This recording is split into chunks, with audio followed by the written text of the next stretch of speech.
Hi, Chapters Indigo readers. I'm Walter Isaacson, the author of The Innovators, a look at how a group of geeks, hackers, and geniuses created the digital revolution.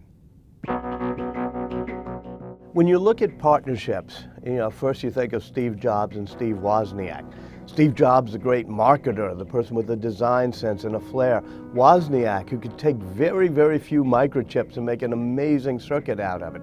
And so you always need to team people who have great vision with people who know how to execute things. That's even true of the original computers. People like Presper Eckert, a great engineer, working with a visionary like John Mauchly. These names aren't known to as many people because they weren't sort of single individuals that you could carve on a pantheon or put on a magazine cover. They were usually teams of people who worked together. Every now and then you run into an innovator who did not know how to collaborate. Somebody like John Adanasoff out in Iowa State. And he was sort of sitting there in a basement trying to build a computer with just one graduate student helping him.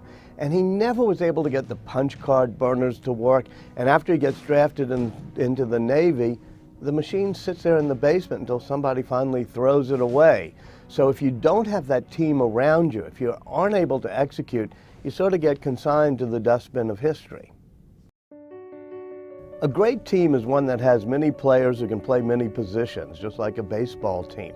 If you look at the founders of the United States, you had passionate people like John Adams and his cousin Samuel. You had really smart people like Jefferson and Madison, and you had people of great rectitude like George Washington, and finally somebody like Ben Franklin who could be the glue who holds them all together.